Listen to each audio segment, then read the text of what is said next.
The Galactic Council had made their position clear. Earth was expendable. Admiral Kethavar of the Zephyrian Empire leaned back in his command throne, watching the holographic display showing Sol Systems coordinates. The pathetic blue world hung there like a forgotten marble, soon to be nothing more than cosmic dust. His mandibles clicked in satisfaction as he reviewed the fleet manifest. 300 dreadnoughts, enough firepower to crack a planet's crust and boil its oceans. "Sir," his tactical officer chittered nervously, "long-range sensors are detecting a single vessel approaching from Earth." Kethavar's 4 eyes narrowed. "One ship? The humans sent one ship against our armada?" The bridge fell silent except for the hum of instruments. On the main screen, a sleek vessel appeared, smaller than even their escort frigates, its hull gleaming with an almost organic sheen. It moved with purpose, cutting through space like a predator stalking prey. "Shall we destroy it, Admiral?" the weapons officer asked, tentacles hovering over the firing controls. "No." Kethavar's voice carried dark amusement. "Let them approach. I want to hear their pathetic surrender before we turn their world to glass."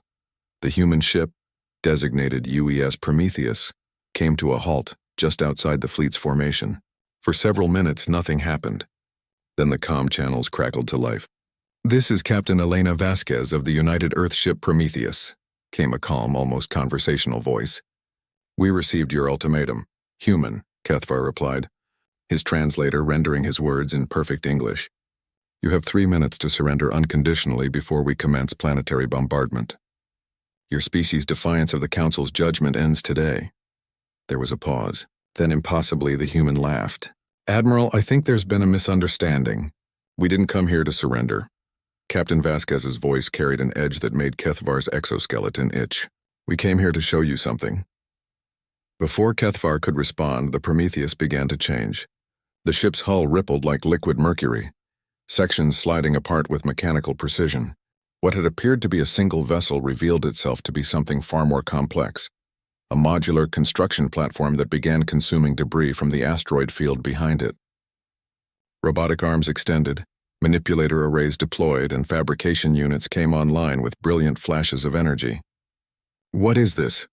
Kethavar demanded, but his tactical officer was already shouting warnings. "Sir, the human ship, it's replicating. Multiple contacts spawning from the construction zone."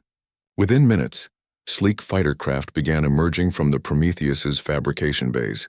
Then larger vessels, destroyers with weapon arrays that hummed with unfamiliar energy signatures. The single ship had become 10, then 20, then 50. "Impossible," Kethavar breathed. "No species has mastered self-replicating military technology."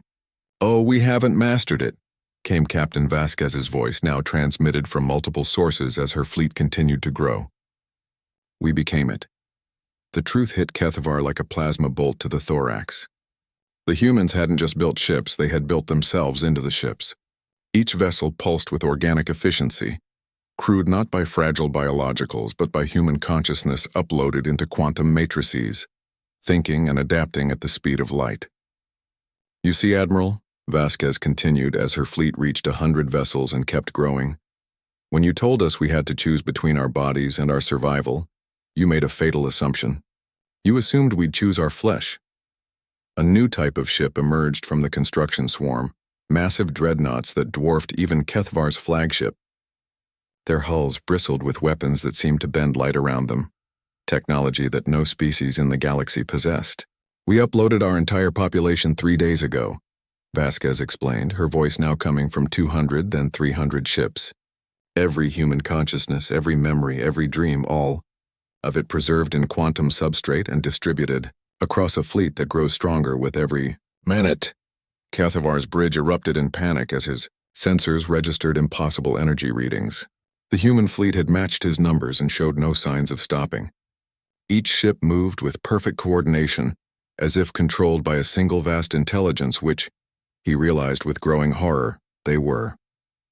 "You cannot threaten what cannot die," said 1,000 voices in perfect unison as the human fleet reached overwhelming superiority. "You cannot intimidate what has transcended fear. You cannot destroy what rebuilds itself from stardust and determination." The weapons officer looked to Kethavar with terror in his compound eyes. "Sir, orders?" But Kethavar knew there was only one order left to give. Against an enemy that could replicate endlessly, that felt no pain, that feared no death, there could be no victory. Only survival. "Retreat," he whispered, then louder. "All ships, emergency jump. Retreat." As the Zephyrian fleet fled in disarray, Captain Elena Vasquez, now existing simultaneously in 10,000 ships and growing, turned her attention to the star charts. Earth was safe, but the galaxy was vast, and the Council had made their intentions clear. Humanity had sent a single ship to face extinction. That ship had become Legion, and now it was time for the Council to learn what vengeance looked like when wielded by a species that had chosen to become eternal. The hunt began.